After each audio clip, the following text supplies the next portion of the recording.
Welcome Cenobites and Neophytes to Tibalt's Apprentice Luck of the Draw. This week's topic is going to be Glissa, the Traitor. Now for me, a commander deck should be like a big, fluffy plate of mashed potatoes and stuff. Nice and buttery, and your commander should just kind of be the gravy that you put on top, the savory something you add to it to make the whole thing work a little better. Man, I probably should have ate before I did this. So anyhow, Glissa, though, is more like the turkey that you're going to build the whole holiday feast around. Yeah, I might need to get something to eat. Hold on. Sorry, that's just my way of saying that Glissa is actually more of a Voltron deck. The Legend of Voltron, Defender of the Universe. And there's some inherent flaws, problems, issues with that, but it's a fun deck, and I'm all about playing for fun.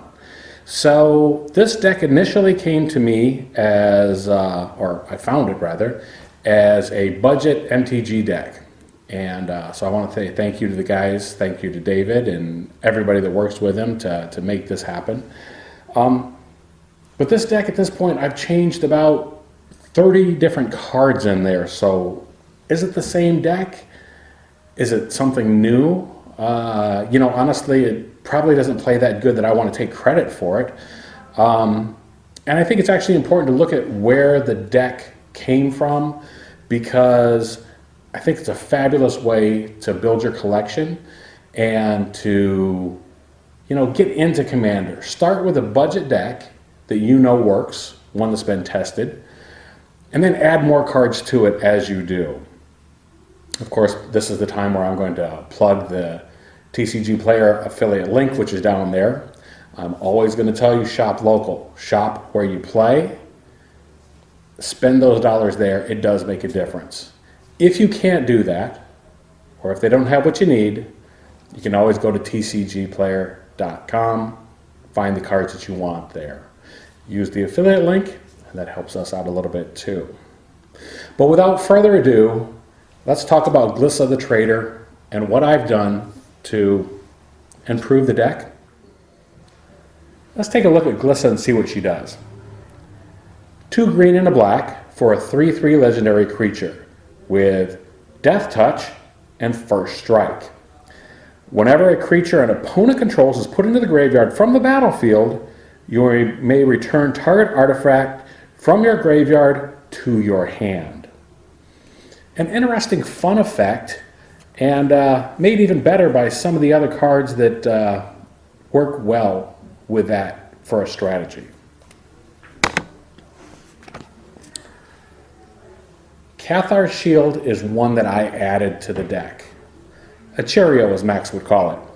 A 0 casting cost artifact that gives you +0/+3, and for 3 to equip it, it also gives the creature Vigilance. Handiest ability to have. Swift Foot Boots. How could you not have that in your deck, especially when it relies on the commander being able to act quickly? Swift Foot Boots, a 2 casting cost artifact, equips for 1, hexproof and haste. A card that's often overlooked is Haunted Cloak.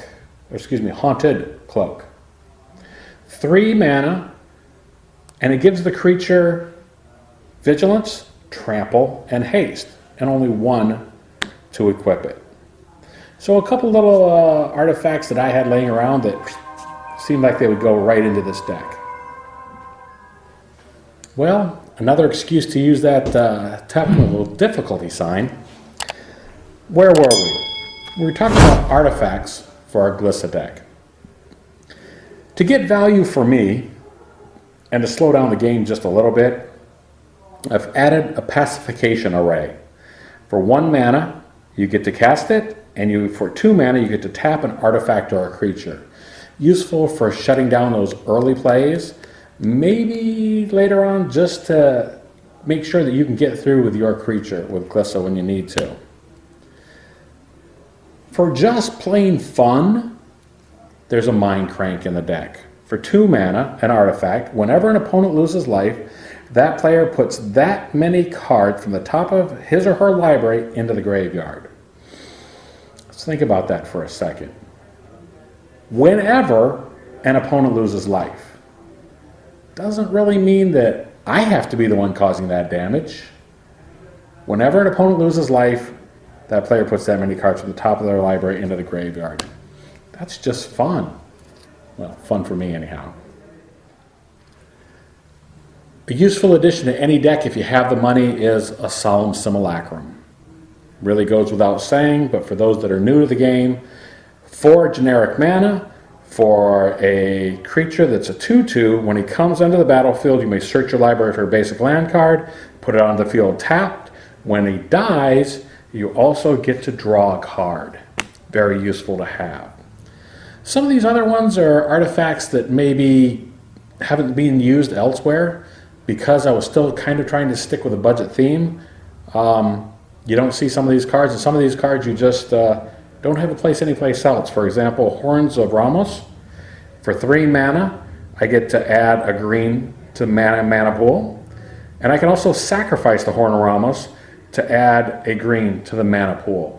Because of Glissa's ability to bring cards back from the graveyard, I think that's pretty handy. Some other cards just to get value would be things like Jet Medallion, Prophetic Prism, and of course, no deck would really be complete without a Soul Ring, right? Now, I talked earlier about the fun, at least the fun for me, of having the Mind Crank in the deck. I've worked hard recently to try to add more group hug aspects to my decks. So many times I find myself going after one person, and it's usually a Kingmaker play. I maybe kill them, but then I get killed in return, and somebody else winds up winning the game. So some more group hug things. I added a Sangomancer to the deck. Flying, for 2 black and 2 colorless. Whenever a creature an opponent controls dies, you may gain 3 life. Well, since I have Death Touch, I can easily pick off other people's creatures. It's one of the things Glissa will do. But if they're just fighting amongst themselves, well, I'll just sit back and reap the benefits. Also, whenever an opponent discards a card, you may gain 3 life. Useful for, say, maybe an Angie deck where people are throwing away cards for madness. Well, I think the madness actually comes in when I'm getting life and getting to draw cards. One of the other cards that wasn't available at the time of this deck's initial inception, at least from the folks at Budget MTG Decks, is Grismold the Dreadsower. It's a legendary troll. He's 3/3 for 1 green, 1 black, and 1 colorless. A trample creature. At the beginning of your end step, each player creates a 1/1 green plant creature. Yeah, you're giving value to everybody else, so maybe that buys you some goodwill. But more importantly, whenever a creature token dies, you get to put a +1/+1 on Grismold. Value. Another cheap card that has great value, because while Glissa lets me get those cards back from the graveyard, I've got to have the mana to cast them. So I've got a few cards in here to kind of up the ante and give me a little bit more flexibility when it comes to that. Krosan Restorer would be one of those. For the simple cost of tapping her, she's 1 green, 2 colorless, for a 1/2 creature, I get to untap a land. However, if you have Threshold, you get to untap 3 lands. That's just value. Another cheap creature would be the Deathcap Cultivator. 1 green, 1 colorless, and I can add a green or a black to my mana pool for a 2/1 creature. Just value. Just like I said, I can maybe get the cards back, but it's up to me to be able to cast them again, and that's one way to let me do that. Now the other 2 cards, I almost hesitate to mention them because I've talked about them so much, so many times, so recently. Filth and Brawn. And, well, when it comes down to it, I talked about this card too, because the one card that should go with any of your incarnations is Entomb. For a single black at instant speed, search your library for a card, put that card into your graveyard, then shuffle your library. Pure value. Now this deck didn't have a lot of instants, and I found in my play group it's really necessary to be able to respond and have a few surprises. And while Glissa has Death Touch, it's important to be able to maybe give another creature Death Touch, or at instant speed give somebody else's creature a Death Touch. For 2 colorless, 1 green, we have Laced with Moonglaive.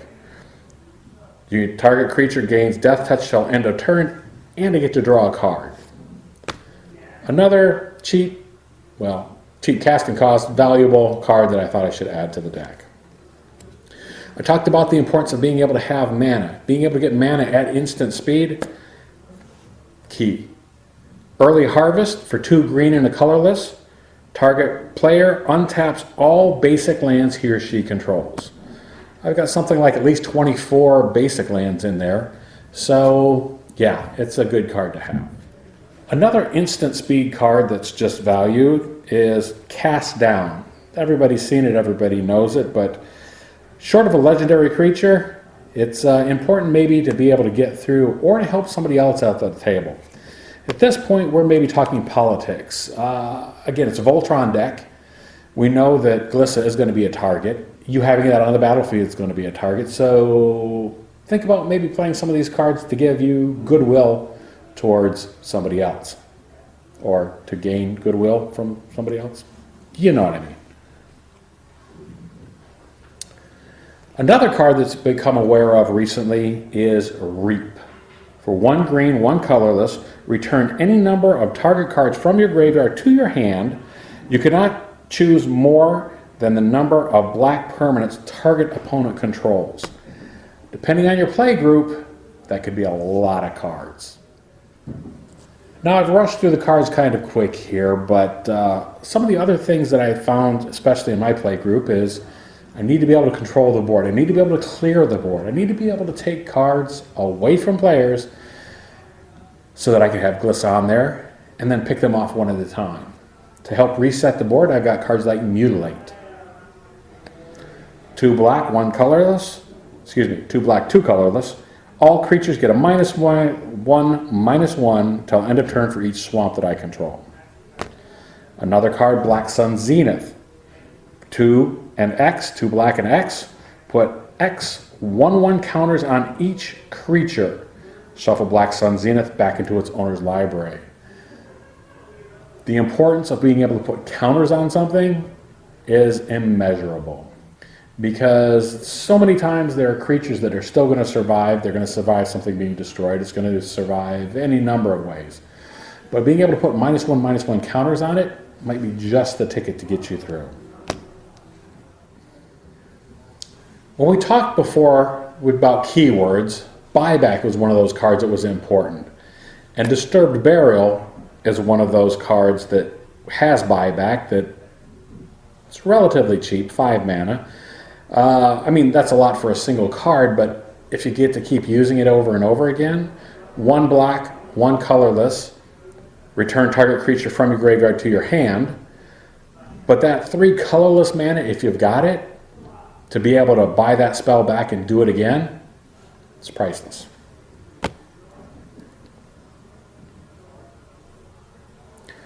Dark Petition is another card that I added to this. For 2 black and 2 colorless, 2 black and 3 colorless.